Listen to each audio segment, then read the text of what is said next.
Salam sejahtera dan selamat datang ke To Do My Channel. Sila subscribe dan like pada channel ini.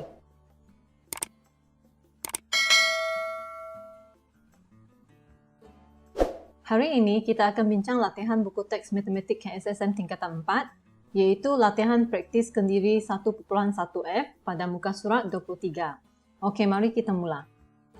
Soalan 1. Tentukan punca bagi setiap persamaan kuadratik yang berikut dengan kaedah pemfaktoran. Soalan A. Kita buat kaedah pemfaktoran ini melalui kaedah darab silang. Boleh rujuk buku matematik tingkatan 2, bab 2, muka surat 30.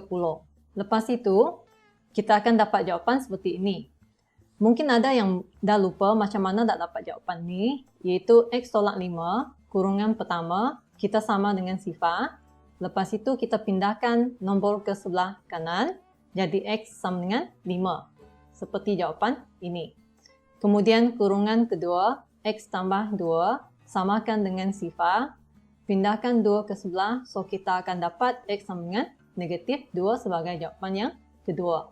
Soalan B, sama juga kita faktorkan dengan kaedah darab silang.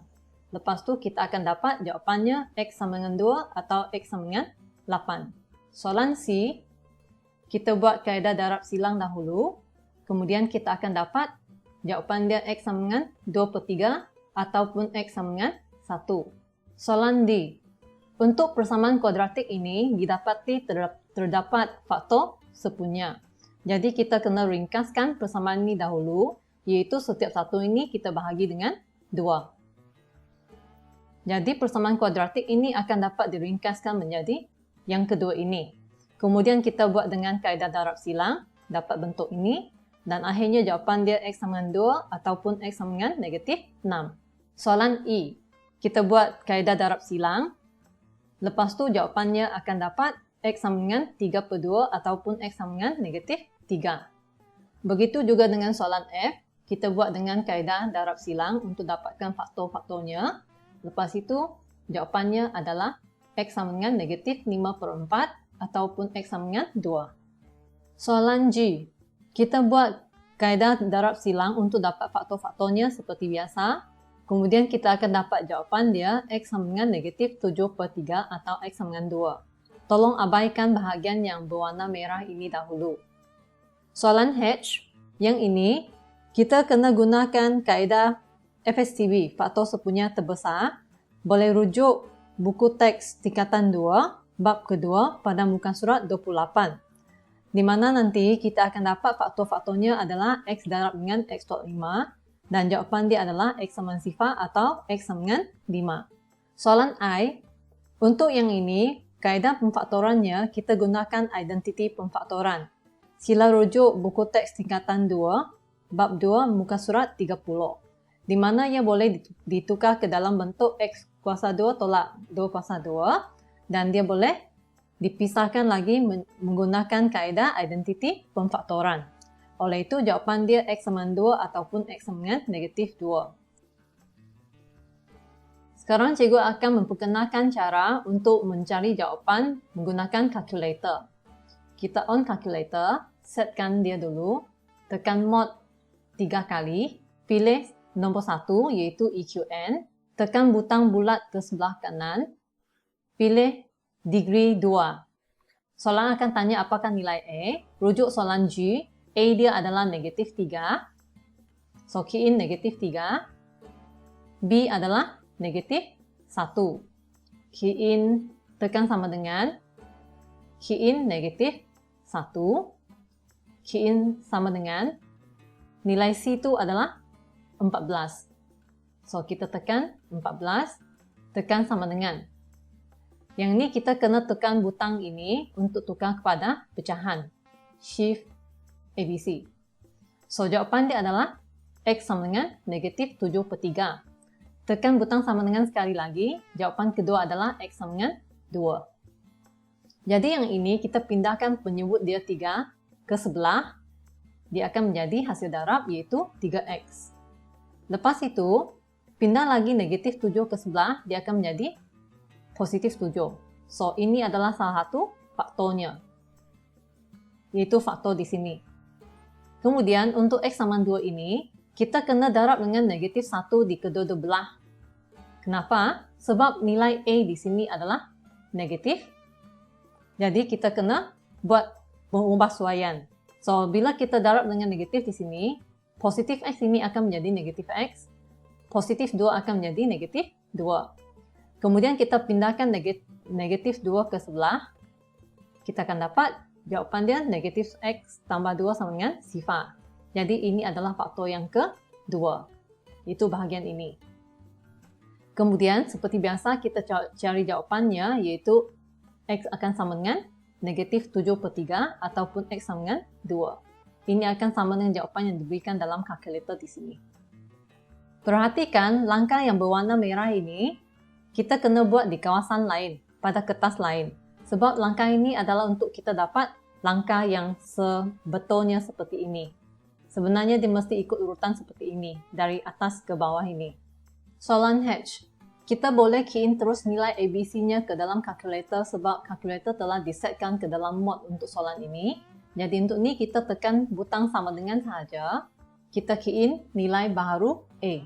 So nilai A di sini adalah positif 1. Tekan sama dengan nilai B di sini adalah negatif 5. So kita key in negatif 5. Tekan sama dengan nilai C. Nampaknya tak ada C di sini. Sebenarnya dia adalah sama dengan sifar. Kemudian kita tekan sama dengan.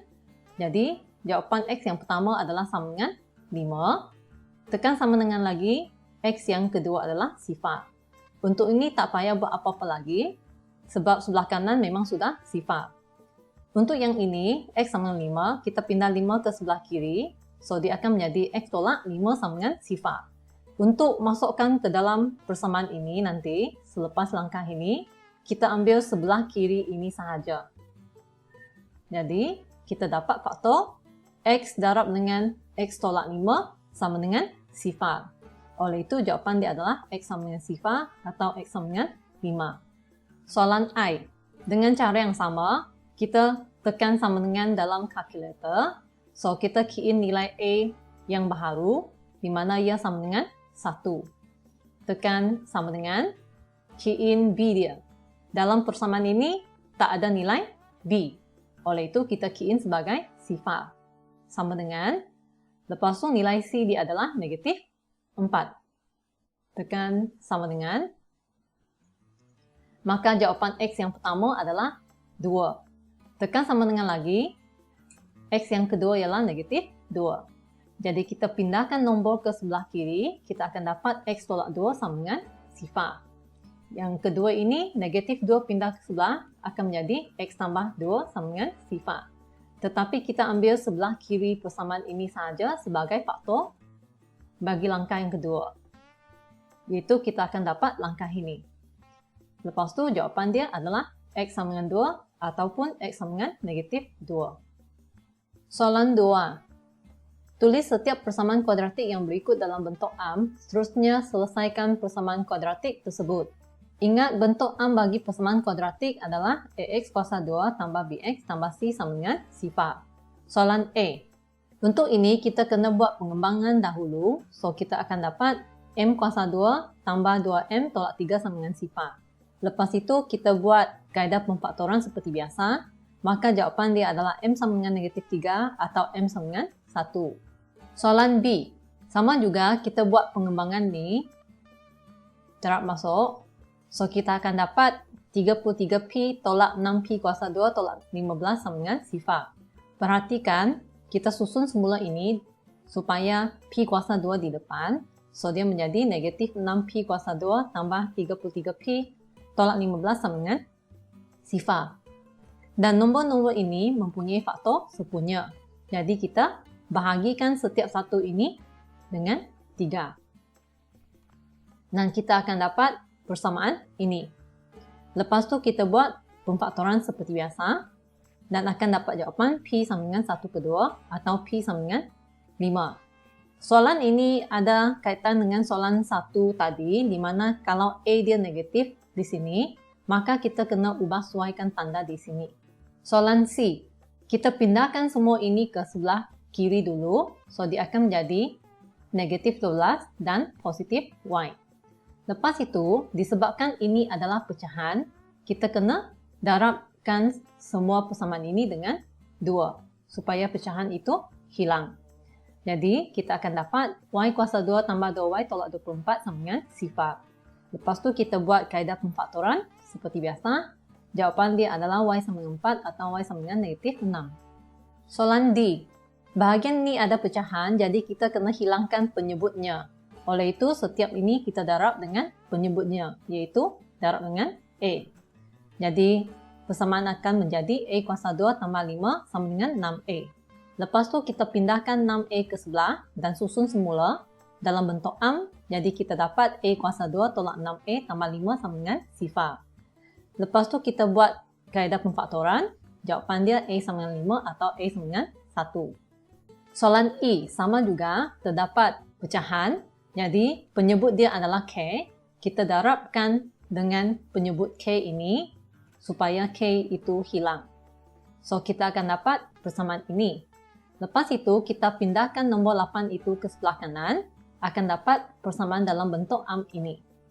Lepas tu, kita buat kaedah pemfaktoran. Jawapannya adalah K sama dengan negatif 4 atau K sama dengan 2. Soalan F juga dalam pecahan dan penyebutnya adalah H. Jadi, kita darabkan persamaan ini dengan H supaya penyebut H itu hilang. Jadi, kita akan dapat persamaan seperti ini. Pindah 7H ke sebelah, akan dapat persamaan dalam bentuk am ini. Lepas tu kita buat kaedah pemfaktoran. Jawapannya H akan sama dengan 3/2 ataupun H sama dengan 2. Soalan G. Yang ni kita kena buat pengembangan. Yang ni darab dengan ni, kemudian darab dengan sebutan yang kedua, kemudian 2 yang ini lagi. So kita akan dapat ungkapan seperti ini, iaitu H kuasa 2 tolak H tolak 2H tambah 2 tolak 12. Lepas itu, bila diringkaskan, akan dapat persamaan dalam bentuk am ini. Kemudian kita buat kaedah pemfaktoran. Jawapannya H sama dengan 5 atau H sama dengan negatif 2. Soalan H. Bahagian ni, kurungan dia ada kuasa 2. Jadi maksudnya kita kena buat, tulis dia 2 kali. Sebab kita kena buat pengembangan seperti tadi. So, kita akan dapat persamaan ini. Apabila kita ringkaskannya, maka kita akan dapat bentuk am seperti ini. Lepas tu, kita buat kaedah pemfaktoran. Jawapannya ialah X sama dengan 3/4 atau X sama dengan 1. Soalan I. Sama juga, kita kena buat pengembangan seperti tadi. 4 kali. Kita akan dapat persamaan ini. Yang ini, cikgu dah pindahkan terus 16R ke sebelah kiri. Menjadi negatif 16R. Kemudian diringkaskan menjadi bentuk am ini. Lepas tu buat kaedah pemfaktoran. Di sini disebabkan dua-dua ini adalah faktor yang sama, maka jawapannya hanya ada 1, iaitu R sama dengan 3. Baiklah, perbincangan kita pada hari ini tamat di sini. Sekian, terima kasih.